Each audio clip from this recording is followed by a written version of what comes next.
The following interview with Douglas Gresham is from 2013. See the description to learn where you can read a transcript of it.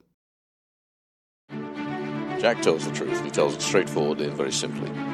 And his books are full of grace, and he passes it on to you when you read them. Welcome to a very special edition of All About Jack, a C.S. Lewis podcast. I'm William O'Flaherty, your host and producer of the show. One of several resources from my EssentialCSLewis.com website, I'm pleased to share with you a recording I did on September 24th, 2013, with Douglas Gresham, one of C.S. Lewis's stepsons. He was a guest speaker the day before at Asbury University, where Dr. Devin Brown teaches. As you might imagine, Mr. Gresham had a very busy schedule, so after a few pleasantries, I pitched my first question because he had other commitments. Likewise, while he was very relaxed and didn't appear concerned about the time, I was aware at the end that my allotted time was expiring, and thus things ended more abruptly than usual. Nevertheless, I hope you enjoy it and encourage others to stop by EssentialCSLewis.com to give it a listen. Well, this is the 50th anniversary of Lewis's death, and his legacy has lasted this long. Looking ahead, not to the present here, but ahead, what do you think will be the most remembered about Jack 50 or maybe 100 years from now, if you don't mind speculating? I don't think it's going to change very much, I think we're going Christianity worldwide is in an all-time ebb at the moment. And I think it's starting to gather pace to come back with huge force again. And Jack is going to be at the forefront of that resurgence, I think, his work will be. Because Jack tells the truth. And I think truth is something that the human race is addicted to in a sense. We do tend to recognize truth when we hear it. We get very tired of the opposite thing all the time, the lies and the dissimulations. Jack tells the truth, and he tells it straightforwardly and very simply.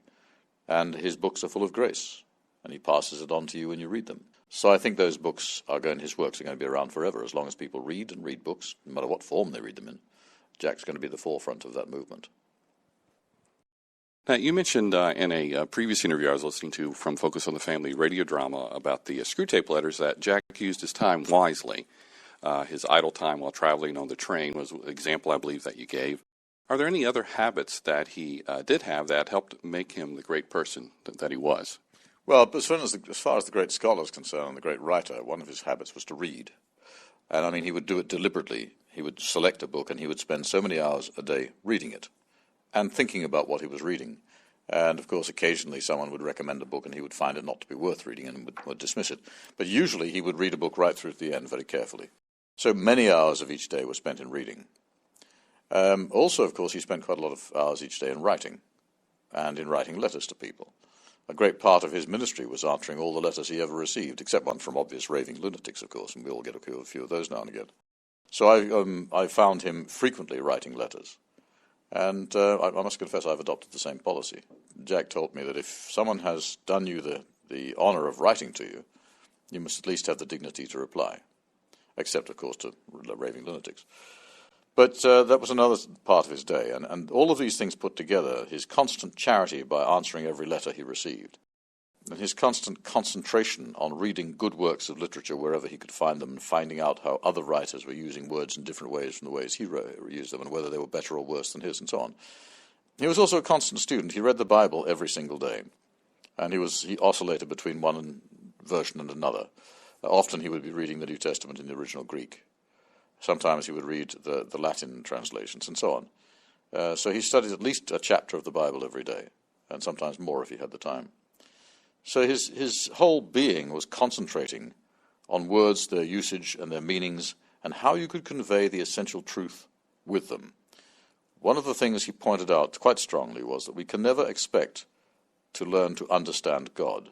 What we're here to try to do is to learn to misunderstand him a little less completely. And I think that's what Jack was trying to do, and he was trying to enable other people to do it in his writings. And it works. It really works. Thinking about the Narnia books themselves, I know you've gone on record saying your favorite book is whatever you're reading at the time. But I want to take you back to when you were first a child reading them after you had read all 7. Around that time, what was your favorite?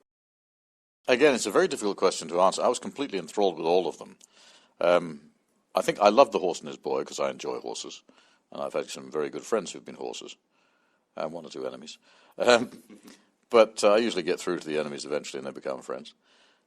So I loved horses, and as a child, and still do. And some of the characters, and one in particular in Horse and His Boy, resonate with me very strongly. I'm not going to say which one. It's almost as well one of them was modelled after me, but I don't think that's the case. But I love The Horse and His Boy for its deserts. And basically, I love them all. It's so difficult to choose one. The Voyage of the Dawn Treader, I love the sea, I love being at sea, I love yachting and so on, sailing. There's something for me in every single one of the Narnian Chronicles, and I think you'll find that's probably true for all children who read them. They all find something special about each of one of those books. So it's difficult to have a favourite. My least favourite, though, is The Last Battle, and that's only because it is the last Narnian Chronicle, and I was disappointed to know that that was going to be the end of the series. Other than that, it's a wonderful book, of course. And, of course, The Horse and His Boy was dedicated to your brother. Yeah, myself and my brother, yeah. In addition to this year, 2013, being the 50th anniversary of Lewis's death, the 75th anniversary of the publication of Out of the Silent Planet actually was happening yesterday at the time that we're recording this. Can you reflect first on some of the significance of the first story in the Ransom, or some say science fiction trilogy, or other trilogy, it's often called. Yeah, I think that what Jack did with that whole series, starting with Out of the Silent Planet, was remarkable. Up to that period, all science fiction had been the case where man manages to get out one way or another into space to some other planet, finds evil monsters who are intent on killing all mankind and possibly eating them or whatever. Jack flipped that on his head and thought it was far more likely that man would go out into space and find pure creatures and be the evil monster who wants to devour and destroy. And so he wrote this book, Out of the Silent Planet, illustrating how mankind will take his evil with him out into other planets, out into other spheres of space, and start to degrade and destroy. And I think this is where Jim Cameron probably got his ideas for Avatar from, because in that the same thing happens. It's man who goes out and is the evil destroyer against a very pure and unfallen species. And that's what Malacandra is. It's a place where, well, and Perelandra for that matter, it's a place where human beings have not fallen. They are pure, sin-free. And, of course, the devil is trying very hard to get in there, and he does it, in this case, by sending two businessmen from here with the kidnapped ransom along. And his name is no accident either. And he, of course, manages to triumph through the power of the Holy Spirit over the evil of man that's trying to be worked in these different planets. So I think it's a hugely remarkable piece of work for the time it was written. But Out of the Silent Planet is followed by Perelandra, which is a very beautiful book from my way of thinking anyway. I love the stories and I love the descriptions and so on. But then That Hideous Strength is probably one of the most prophetic books ever written at that time of history. If you look at what he wrote there and look around our universities and our scientific laboratories and the various business enterprises that have got into the universities, you can see that Jack knew exactly what was going to happen 50 years down the track. It's happening right now all around us. And that's pretty scary, actually. But Jack was very accurate in his predictions. So I think that the science fiction trilogy is hugely significant, and the trilogy needs to be read by far more people than it is, I think. One of the things about the final book is I didn't realize when I initially read it that it was finished before the end of World War II. And even just if you consider, it was almost as if it had already finished and people had reflected on it and gained all the wisdom. And he seemed to have captured it before it was actually... Yes, he did. That's exactly it. It was a prophetic work, a very powerfully prophetic work. And it's still, I mean, the things he talks about there are still happening in the world today as time goes by. So I think that I rather hope that his denouement, when everything is won and everything is lost by the enemy, will come to pass, as he described it. It'll be rather fun, I think. Thinking again more specifically to the first in the series, Out of the Silent Planet, it was published a dozen years before any Narnia story was published. And at this point, he later noted about the evangelical, or how you can put Christianity in it. He didn't. There was the letter to Sister Penelope, I believe, where he talked about that. And then now people are calling this Out of the Silent Planet really his first imaginative apologetic work. And of course, some thought his Narnia was but here we have 12 years before that he was already doing that naturally. Any reflections on how he integrated his faith so well within that story? I don't think, in a sense, it's a physical effort. I think if you have the sort of faith that Jack had, if you have the sort of writing talent that Jack had, when you write something, your faith is going to sneak in, as it were. And in fact, in Jack's case, it's going to go charging into whatever you write. He was so wide open to the Holy Spirit of God and to the inspiration from the Holy Spirit of God that everything he wrote had his faith vibrantly alive in it. And I think any committed Christian, truly committed Christian, who has submitted his life to Christ entirely, finds that will happen to him if he just relaxes and lets the Holy Spirit speak through him. And I think that's all Jack did, in a sense. I mean, I know that Jack wrote the Narnian Chronicles down on paper, but I'm perfectly convinced that the Holy Spirit of God is the genuine author of them. And the same would be true of Till We Have Faces, and indeed of the science fiction trilogy. I mean, it's very difficult for a man to have the gift of prophecy so powerfully as Jack exhibits. And I think there's quite a lot of prophecy in the Narnian Chronicles as well. It's rather more covert, but it's there. And if we look deeply enough and study, we will find it. We will see things that Jack sort of almost promises us in the Narnian Chronicles coming to life around us. Thinking of Jack's life as a whole, he's known for all his successes, yet he did experience failure quite a bit. If I'm not mistaken, his first attempt of getting Spirits in Bondage, his first book published, was rejected, which was a poetry book, and that's an area that he was wanting to be known for, so he somewhat failed in that area. Well, he failed in lots of areas, but the interesting thing about it was he always realized when he'd made a failure of some sort that it was because God had something better for him. He was wanting to be the great lyric poet, the next Lord George Byron or someone like that. It just didn't happen. And it didn't happen because, quite frankly, he wasn't good enough at it. So he turned to prose, and prose turned out to be his absolute genius, because God knew that he wanted him to write prose rather than poetry. So when he turned himself over to Christ and let Christ run his career and his life, the whole thing snapped into sharp focus, as happens to so many of us. So that was going to be, you've almost anticipated my question, and there may not be anything further you want to add, but if there is, it would be great. That is, even other failures like Out of the Silent Planet, which we just mentioned, was rejected twice, if I'm not mistaken. But don't forget, the rejection by a publisher of a book that you've published, that you've written, is not a failure. It's a failure on the publisher's part if that book goes on and makes millions and millions of dollars. For example, The Lord of the Rings was turned down by about 4 or 5 publishers. But that was not a failure on the part of the writer. It was a failure on the part of the publisher, and they've probably been kicking themselves in the backside ever since. Now, the failures Jack suffered were that he just couldn't write really good lyric poetry that people would get a grab hold of and run with. But I think it's also partly the time, because the lyric poetry of the great poets of that previous era was past history. It's all pop stars now. I mean, it's a bit crazy for someone to try and start something in a fashion that's gone out of fashion, which was just about what Jack was doing. He loved the poetry so much that he wanted to do the same thing, not taking into account that it was already passé. Well, even though it maybe wasn't a failure per se for him, there was discouragement. Are there any maybe further lessons other than what you maybe noted, comment already, that he learned from those different challenges or perceived failures? I think he learned never to give up. It's one of the most important lessons in life, and Winston Churchill used to say it: never give up, never give up, never give up. And I mean, if you want to publish something and your first publisher says no, and your second publisher says no, and your third publisher, keep trying. There are lots of publishers out there. Sooner or later, one of them is going to be smart enough or stupid enough, depending on the quality of your work, to publish it for you. Never give up.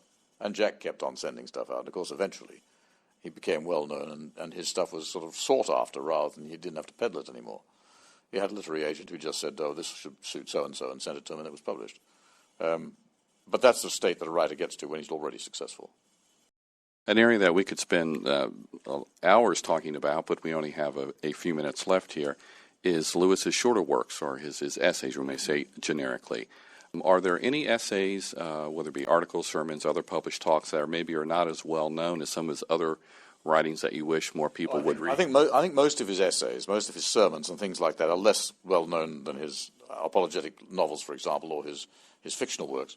But that's as it should be. These are works for scholarly people. These are works for people who have the intellect and the thought processes to deal with them. But we try as a company to keep everything Jack wrote in the public eye all the time, available to the public all the time. And one of the things that's going to help us with that, of course, is the advent of electronic publishing. We will be able to move ahead in the electronic areas with lots of things we still want to keep in front of the public, but not necessarily want to stock on bookshelves all over the planet. So these things this whole new technology is making life a lot easier in that respect. So we will keep everything Jack wrote that we can find or know about and get our hands on available to the public. And I think that's an important thing to do. Now, Walter Hooper is editing Our Image and Imagination, a collection. Anything that you can comment about that, or should we just wait for it to come out? Wait for it to come out. Walter will do a wonderful job. It's the sort of thing Walter's very good at, and he's been doing it for us for a long time, editing books of various different esoteric pieces and genre. And I'm sure it's going to be a wonderful volume.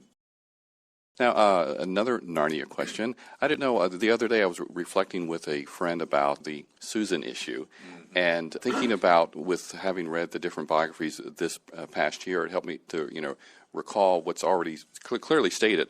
Lewis had come to faith during his pre-teen or teen years, then he left it, and then he later came back as an adult. Is maybe Susan, did maybe he have that in the back of his mind, or it's a possibility? The whole point was we're not supposed to know. Right. It's a mystery what happened to Susan and what's going to happen to Susan. We must all try to learn, as we read Narnia, we must try to learn, this is one of the reasons for Narnia's weird time, to look at time as a piece, all of time. We can take the 7 volumes of Narnia, the Narnian Chronicles, and look at them all as a piece. That's all one. That's the time. From the beginning, the creation of Narnia, to the end of Narnia, all happens in the one group of books. So we can look at it that way. And looking at it that way, of course, we have to remember that the life of Susan and eventual eternal life of Susan is also part of one piece. And we must just leave it where Jack left it. Right, and in the story, she did not die on the train because she wasn't on the train, so she's still alive and has an opportunity in real life. In fact, she may be a great-grandmother somewhere around Asbury, I don't know.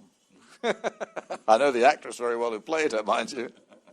All right, now, when you were speaking on the campus of Asbury here, you were noting a media discussion with the students that there was no official announcement about the movies. But There's not even any unofficial one yet, and we just don't have any information. We're doing what the people in Hollywood like to say, considering our options. But let me tell you that as soon as anything concrete does happen, as soon as we have anything concrete to report, we will make an announcement. Okay. And the world will know exactly what's going on. But till we have something, there's no point in trying to say something. Right. In a perfect world, if you could line everything up to fall into place, how soon do you hope to have an announcement? In the next few months, before Christmas? When you're dealing with this kind of material, it's impossible to even put a wild guess on it. I wouldn't have a clue. But I can tell you this, it always takes longer and costs more. You commented about Mere Christianity and recommended, I thought it was fascinating, I wanted to get it on record here, that someone asked if there were, that they knew someone who was an atheist, what would you recommend? And you recommended Mere Christianity, and then also to follow that up with A Grief Observed. Just briefly comment about that, and then I have a separate question. Well, Mere Christianity, obviously, is one of the finest works of apologetics ever written in any century, anywhere on this planet, and probably any other. It's a work which so simplifies all of the difficult questions and makes it so obvious to people why those of us who do worship Christ. It's a wonderful book. It's entrancing to read. It's fascinating to read. And it makes difficult things very easy. What it does is it shows you why people turn to faith. Whether you want to or not, but you can understand why other people do, even if you decide not to, having read Mere Christianity. It also then shows you one of the greatest challenges that your faith can be put to, and that is the grief of losing someone you love, and how a man who was committed to Christ in a very big way dealt with it. He goes to the edge of losing his faith, not in God existing, but in the nature of God, and pulls himself back by his knowledge of earlier life, and all sorts of other facets. It's a book that shows you a man walking to the very edge of the pit of despair and the hell that lies beneath it, and then turning around and coming back to God. And it explains why. And I think the two books are, in a sense, a pair in that they show the beginnings of faith and why of the beginnings of faith, and then they show you the dangers that happen and how to avoid them. I think they're just both very valuable books for people to read. Now, focusing on with the final question here about Mere Christianity, I've had some Christians, when they approach it, since it is actually, and they're not fully aware that it's 3 separate books, 4 separate broadcasts, that they like, well, I don't struggle about doubting, and I've recommended that they start with, book 3, Christian Behavior. I didn't know if you've had any comments about that, or any for people who say to you, I don't really doubt, are one of two things. Quite bluntly, they're either a liar or a fool. All of us doubt. Every single Christian on earth is beset by doubts. Whenever things go bad, when a great friend of yours is dying, in great agony, you think, how can there possibly be a God while this is happening? And then you have to revert your mind back and think, well, of course there's a God. He tries to protect us against these things, but the devil inflicts them on us, and we try to make the best we can of them. But he will bring great good of it if we allow him to. And you stand back and watch it happen. We are always beset by doubts. If anyone says, I haven't got any doubts about Christ, they're either a liar or self-deceiving. So that's the first part. I think people should just pick up the book and read it from wherever they feel like reading it. But after chopping into it and having little bits here and there, go back and start at the very beginning and read the whole book. If you can, sit in one place, read it from beginning to end. When you've done that, take a week off, come back and read it again. Do that about 3 times and you'll really start to get the gist of it. Because it's a book that's very dense with meaning. Like Till We Have Faces, I've read it 15 times, at least, and I'm still finding levels of new meaning in it. So in Mere Christianity is a book that needs to be thought about. One of the problems I have with modern education in America is that people are trained rather than educated in many cases. And as Jack put it, education is for free men, training is for slaves. People in America are taught to look at things, but we need to be taught to look into them. Very good. I would be remiss if I didn't mention that you have 2 books yourself, Lenton Land's and Jack's Life. Could you briefly tell us about that so people can... Well, Lenton Land's was written because I was asked to do so. Some friends of mine at Wheaton College asked if I would go over and record my memoirs on videotape. On videotape. This on film at the time, I think. This back a long way. So I did, and then someone said afterwards, look, Doug, this is a book and you have to write it. I think it was Lyle Dawson. I said, well, Lyle, come on, you're the historian, why don't you write it? He said, no, it's your book, you have to write it. Will you please do that? And several others backed him up with that at Wheaton, so I said, okay, and I read the book. It's basically an autobiographical work from my birth to 1973, which is about how far we got at that stage. And people keep asking me when I'm going to write the second volume, and I have to say, well, I've got to wait for people to die first, or I'll be sued for libel. But they keep saying, when are you going to write another book? So eventually, you'll see a book, I hope, if I live long enough, appear on the book stands with another book by Douglas Gresham. It'll be the title. But I was asked to write that one. It wasn't my idea. And I did get taken, as I say, some of my people who I call themselves my friends, and they're friends in inverted commas, if you know what I mean, would send me a review, because I don't read reviews, of one of my books. One of them said, we can't understand why Mr. Gresham bothered to write an autobiography. He's never really done anything. But I thought the man who writes an autobiography because he's done something remarkable is a braggart. The man who writes an autobiography because he's had an interesting life from other things happening to him, I think is the man who should write the autobiography. Personally, that's my viewpoint. But then I wrote Jack's Life, again, because I was asked to write a biography of Jack for children, young people. And it's written in a very experimental style. I start off in very simple word structures and sentence structures, and as the book progresses, the complexity of the words and language get more complex, increase. My idea being if I can take a 10-year-old child at a reasonably good basic reading level and advance him through the book to be 13 or 14 years old in his reading standards, it'll be great. And again, one of my friends sent me a review that somebody wrote that said, don't understand Mr. Gresham's tone in this book. It's almost as though he were writing for children. Well, duh, it's got written at the front, this is for book, However, the reviewer should have read a bit more than just a few pages, I suppose. But yes, it's been quite successful. It's still in print. Both of my books are still in print, much to my amazement. Lenton Land's was translated into both Chinese and Spanish as well. They sent me some copies, and I couldn't read a word of either of them. As I mentioned at the start, I unfortunately didn't have a lot of time to chat with Douglas Gresham, and had in fact ran slightly over my allotted time, so that was where the interview ended. I hope you found it helpful in your quest to understanding the life and writings of C.S. Lewis. Again, I'm William O'Flaherty. My podcast, All About Jack, has been around since 2011. My more recent YouTube channel is called Knowing and Understanding C.S. Lewis. Finally, everything I do related to Lewis is centralized at the website essentialcslewis.com. And in case you didn't know, I've written 2 Lewis-themed books. The Misquotable C.S. Lewis was released in 2018. It examines 75 quotations credited to him that he either didn't write or paraphrases of something he did or without the context could be misunderstood. In 2016, my enhanced study guide to the Screwtape letters came out. It's called C.S. Lewis Goes to Hell. Thanks again for listening, and please consider liking and sharing this episode with others.